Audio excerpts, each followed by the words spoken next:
Welcome back to Market on Close. Shares of Newmont mining are falling today with other metal stocks, but the fall comes after hitting an all-time high and a rally of more than 60% in the last 52 weeks. Gold also hit a new all-time high of nearly 4,400 overnight. That after hitting the 4,000 mark for the first time on just October 7th. It feels like we've had so many all-time highs of late, Rick. So let's talk options corner. Joining us, of course, Rick Ducat here, our lead market technician on Schwab Network. We'll take a look at Newmont and its broader performance. I can see the chart here comparing it more broadly against its own sector and the S&P in terms of performance, but it has just been a standout month for metals.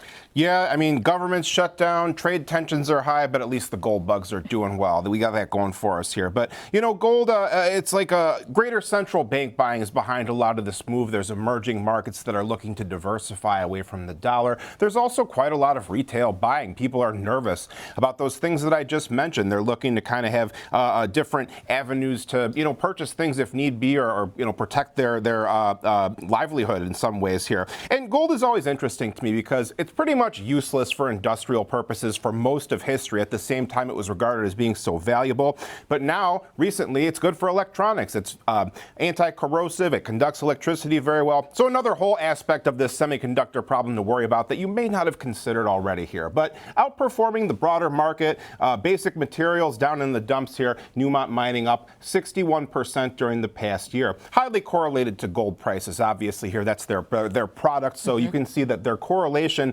typically with the GLD ETF is around 1, which means they move in tandem here. So look for that relationship to move out of whack for trading opportunities potentially. And so, as we talk about gold, I mean, it has just been meteoric in the last 2.5 weeks. I mean, we saw just October 7th, 10 days ago, we thought, we broke this $4,000, that nice round number everybody was talking about. And now we've almost hit 4,400. So, as far as that plays for something like Newmont, who mines it, I can just see from looking at the chart and some of those nice lines that you've drawn for us. But, what do the technicals show you? Yeah, very consistent upward trajectory here, even breaking out to the upside, an upside breakout from what was already a strong price move here. So now, though, we are giving back some of those gains. We had our big push. Now it's time for things to come back to earth a little bit here. One place to be on the lookout for possible support would be perhaps around 88, our green line here. That was about where price topped out initially. That was about where price closed several more times, barring one push to the upside there as well. Below that, 82, we formed a consistent floor after our breakout. So shorter term, those would be some supportive areas to start looking out for if we do give back some of these gains here. But as we said, things are looking really quite strong for this particular stock. When we do look at some of our other studies here, 21-day exponential moving average in yellow, pretty close to that 88 level, which is also pretty close once again to our -1 standard deviation channel. So like 87 to 90 would be the supportive zone. Volume picks up again here around 85 at our volume node. And, right now trading 91.22. So knowing that we saw this sort of, very steady rise to the upside on this stock, but then saw some pressure today, what did options activity look like? Yeah, options were elevated here about 2.0 in terms of our sizzle, which is versus the 5-day moving average of volume. That equates to about 71,000 contracts changing hands today. We can see, too, that the call range here for our call options for the November 21st expiration range from about 50 to 100. On the put side, it was more like 62.50 to 82.50. But the highest activity, the highest open interest for both calls and puts was at the 75 level. So that's kind of the standout area. And we can see when we look at our chart as well, 75, roughly where our 63-day EMA is, roughly where our linear regression line is for the year.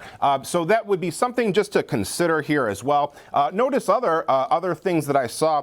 A lot of analyst upgrades and price target boosts recently here across the board here, but all looking pretty bullish. So when we see a situation where price is backing off, we're seeing bearish divergence in momentum, things are slowing down a little bit here, you have to kind of wonder, is this perhaps a buying opportunity based on the longer term bullishness? And when you start to see some of those bearish indicators, especially in a stock that you mentioned is so correlated to the price of gold, how much of that do you think is related to this massive rally that we've seen in gold? I mean, just in this week alone. won't. Yeah, I mean, when we think about stuff like that, the short-term pullback, we had our big push to the upside. It could be just people taking profits, adjusting positions here. So this is the kind of activity I often talk about. This kind of thing, bull flag, bull pennant type of behavior here. So you'd be looking for that short downward to sideways consolidation, which is something that happens commonly. Things can't go up forever. But when we see here, looking at our expected move for this next month, 13.2% plus or minus. The lower end starts to line up with that heavier volume area that we mentioned. The higher end starts to be around our +2 standard deviation channel near about 105. Well, Rick, we appreciate you breaking down all the action on Newmont for us and, of course, talking more broadly about gold.